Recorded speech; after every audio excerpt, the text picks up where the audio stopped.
Hello, I'm your host, Robert. And I'm Ivana Baitia. Hi, Ivana. What movie are we talking about today? Today we talk about one of my favorite movies, Pan's Labyrinth. Pan's Labyrinth. Guillermo del Toro. Oh, it's so very good.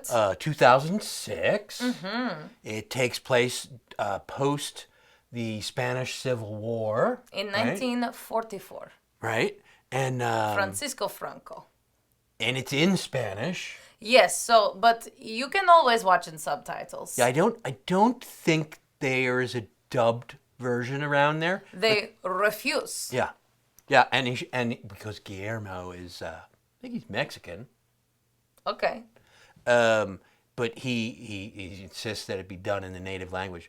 I can read. I got no problem with subtitles. Yes, it's very easy, and there's not like a lot of talking. There's a lot of visual stuff. It's very visual. Yes.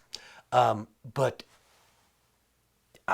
the stars, they're probably all big stars in Spain.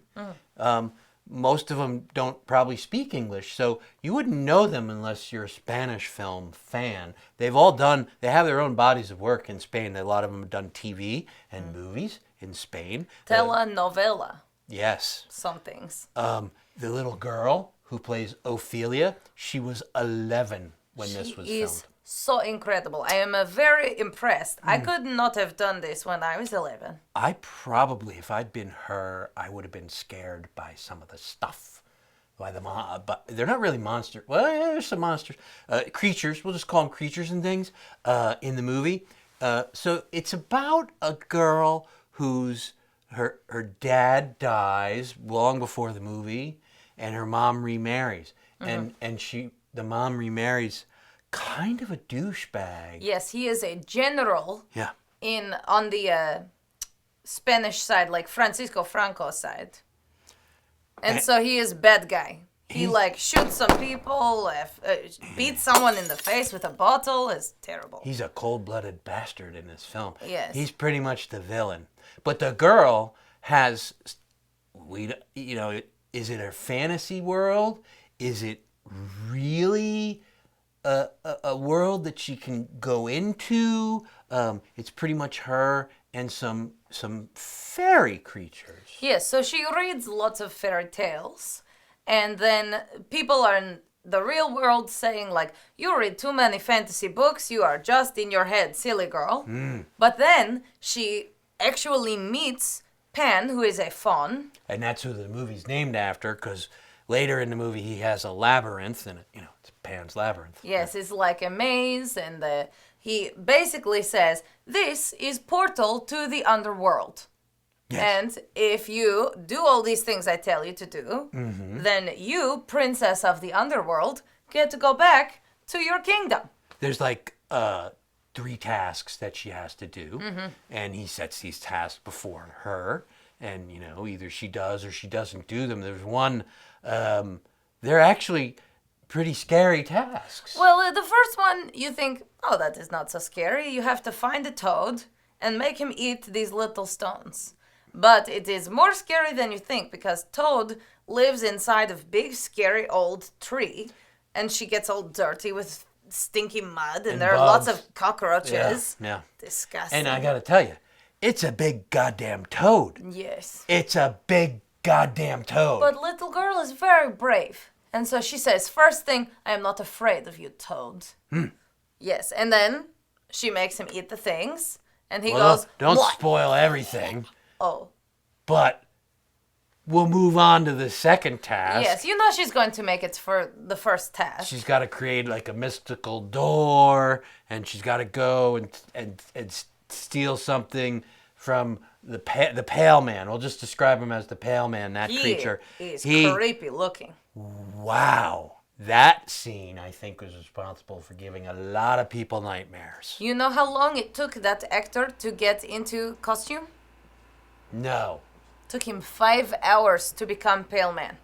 5 hours. That's a lot of time sitting in makeup chair. Actor Doug Jones. He's tall and skinny. Very skinny man. Lot like Lanky. me. Lot like me. Tall and skinny. Okay. and he plays a lot of monsters in movies because he's tall and skinny. They can put him in costumes. He's an unusual man. I mean, they can make him look big if they want by padding the costume, but he's tall. So he plays a dual role in this movie. He plays the Pale Man, which took him 5 hours. Scary to get the man. costume. He has eyeballs in his Oh hands. my goodness! Well, not even to start with. That's where they wind up. I don't even want to go. I don't want to think about it. It's scary. And he also plays the Faun. Pan. Pan, and he was some other things he's done. If you saw Hellboy, he played Abe, the guy that swims around in the water, and then in a kind of a related role, he plays the creature in The Shape of Water.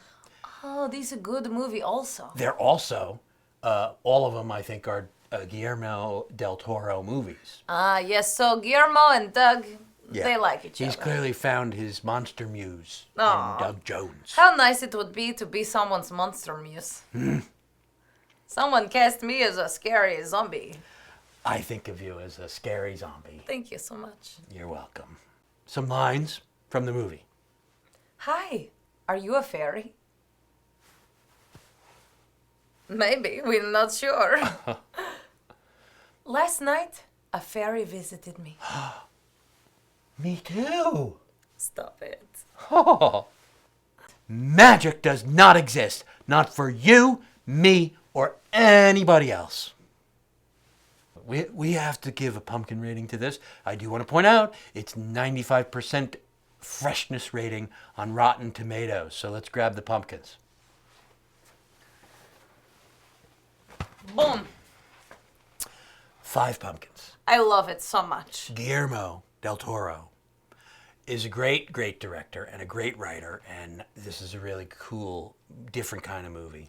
I would not say it's a 100% horror movie, but it's definitely very cool. Yeah. And unusual and very original. Some elements of fantasy, but it's wonderful. Thank you for watching October Moviefest Countdown. Yes, thank you. And if you like these reviews, you should tune in to Amazon, because Amazon Prime has Robert's Horror Matinee, a feature-length kind of version of this stuff.